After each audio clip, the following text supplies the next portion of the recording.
स्वागत है आप सभी का आपके ही अपने YouTube चैनल बायो पॉइंट में।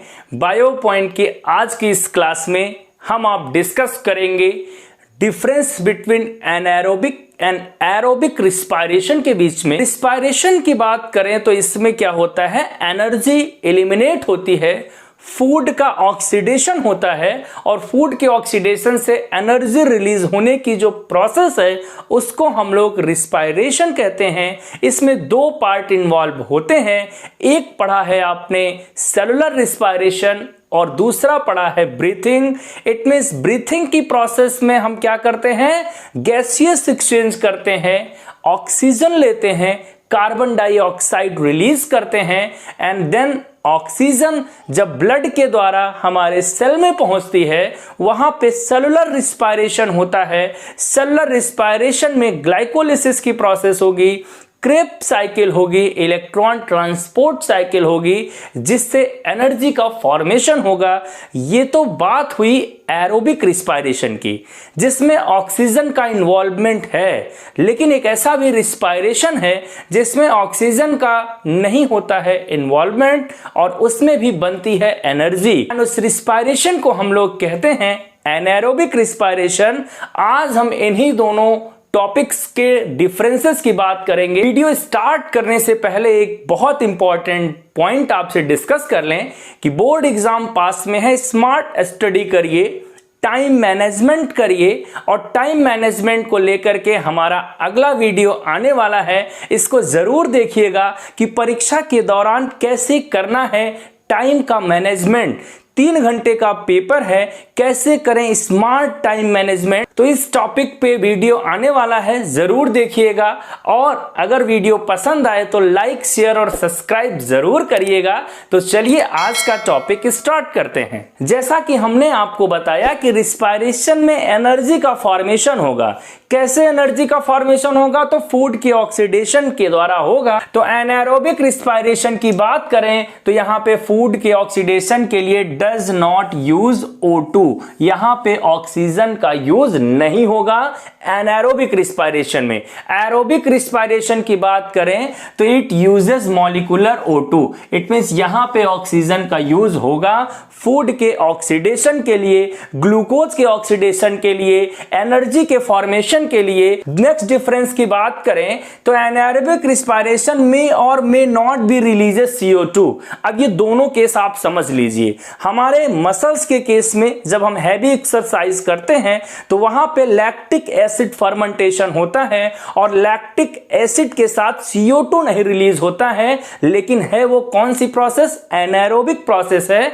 तो इस कंडीशन में CO2 रिलीज नहीं हो रही है, तो एनाएरोबिक रिस्पायरेशन में CO2 रिलीज हो भी सकती है और नहीं भी हो। किसमें सकती है, तो ईस्ट के केस में आपने देखा जब C2H5OH इथेनॉल बनेगा तो उसके साथ CO2 एलिमिनेट होगा। तो यहां पे इसलिए एनाएरोबिक रिस्पायरेशन में CO2 में और may not be release. But aerobic respiration में बात करें तो C6H12O6 का कंप्लीट ऑक्सीडेशन होगा, ऑक्सीजन के द्वारा होगा और वहां पे क्या रिलीज होगा, वहां पे रिलीज होगा CO2 and plus H2O।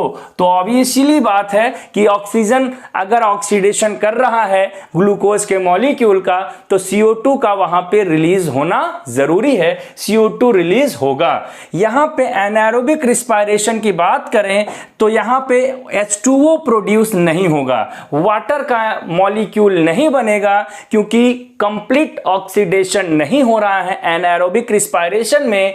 Aerobic respiration में बात करें तो यहां पे H2O का फॉर्मेशन होगा, वाटर एलिमिनेट होगा, एनर्जी के साथ रिलीज होगा। यहां पे बात करें एनाएरोबिक रिस्पायरेशन की तो इट प्रोवाइड लेस एनर्जी। ये बहुत इंपॉर्टेंट से समझना है, लेस एनर्जी। और कितना less, only 5% that available in glucose. It means glucose में जितनी एनर्जी छिपी हुई है उस उसका केवल 5% निकाल पाते हैं हम एनारोबिक रिस्पायरेशन की प्रोसेस से। हमसे मतलब ईस्ट या जो भी बैक्टीरिया या हमारे मसल्स के केस में जो एनारोबिक एक्टिविटी हो रही है, तो 5% एनर्जी केवल हम लोग वहां पे निकाल पा रहे हैं। और आपसे अगर हम लोग मॉलिक्यूल के बेसिस पे बात करें तो ईस्ट के केस में ओनली 2 एटीपी का फॉर्मेशन होता है। यहां पे बात करें एरोबिक रिस्पायरेशन की, तो it provide much more energy, बहुत ज्यादा एनर्जी एलिमिनेट करता है और होल ऑफ द ग्लूकोज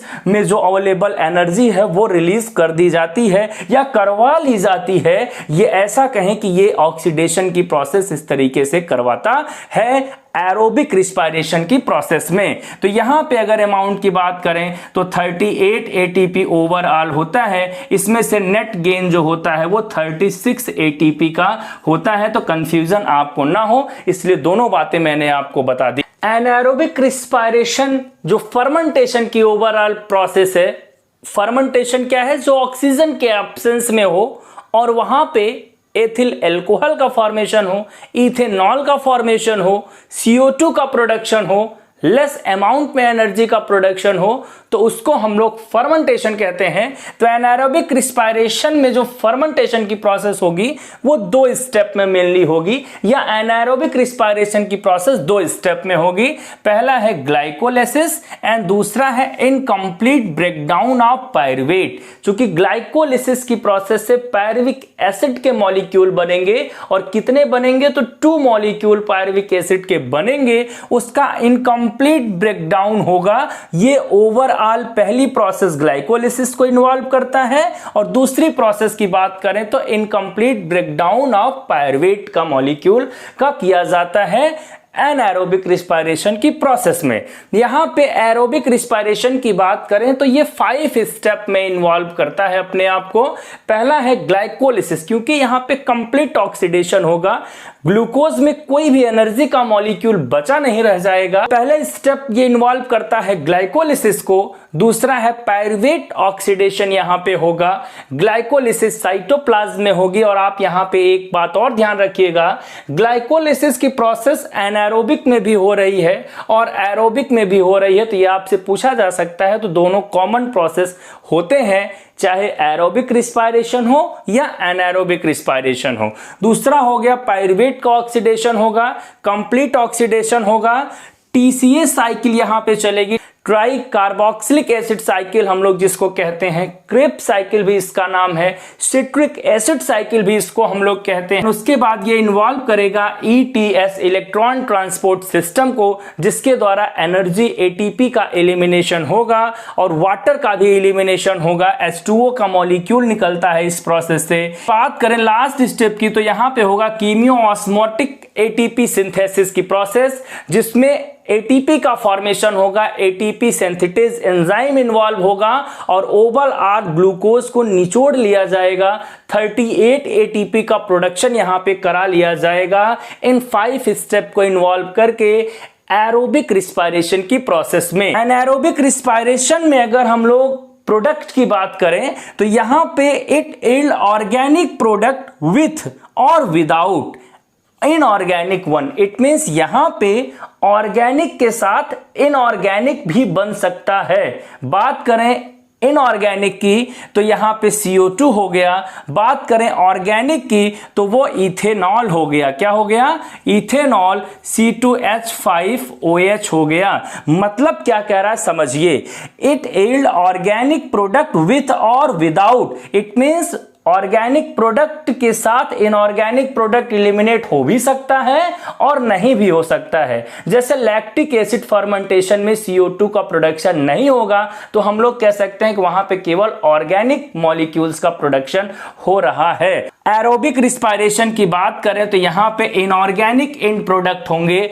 और वो कौन होगा? तो बिल्कुल आपको पता है CO2 प्लस क्या होंगे? H2O वहां पे जो है एलिमिनेट होगा। अगर प्लेस की बात की जाए एनारोबिक रिस्पायरेशन की तो ये साइटोप्लाज्म में होगा और एरोबिक की बात करें तो ये साइटोप्लाज्म के साथ साथ माइटोकॉन्ड्रिया में होगा। इट मींस साइटोप्लाज्म में होगा ग्लाइकोलिसिस एंड देन फर्दर जो प्रोसेस है वो माइटोकॉन्ड्रिया माइटोकॉन्ड्रिया में होगा, कुछ मैट्रिक्स में होगा, कुछ माइटोकॉन्ड्रियल मेम्ब्रेन में होगा। यहाँ पे एग्जांपल्स की बात करें तो एनारोबिक रिस्पायरेशन को जो फॉलो करते हैं उस कैटेगरी में ईस्ट आते हैं, कुछ बैक्टीरिया आते हैं, पैरासिटिक वर्म्स आते हैं, और ह्यूमन बींग्स के मसल्स के केस में हैवी रनिंग, हैवी एक्सरसाइज के द्वारा भी मसल्स में क्या होता है, एनारोबिक रिस्पायरेशन की प्रोसेस होती है। यहाँ पे एरोबिक रिस्पायरेशन की बात करें तो इन्वॉल्व करता है प्लांट और animal. Main difference between aerobic and anaerobic respiration में विथ एक्सप्लेनेशन हम लोगों ने समझा। आने वाले वीडियो में बात करेंगे रिस्पायरेशन एंड कंबस्शन में क्या डिफरेंस है। तो वीडियो आपसे कहीं छूट ना जाए, है ना, नोटिफिकेशन मिस ना हो जाए, तो करना है आपको बस एकमात्र काम, चैनल को करिए सब्सक्राइब और पाइए सारे नोटिफिकेशन सबसे पहले। आपका बायो पॉइंट के साथ अंत तक बने रहने के लिए अनंत धन्यवाद।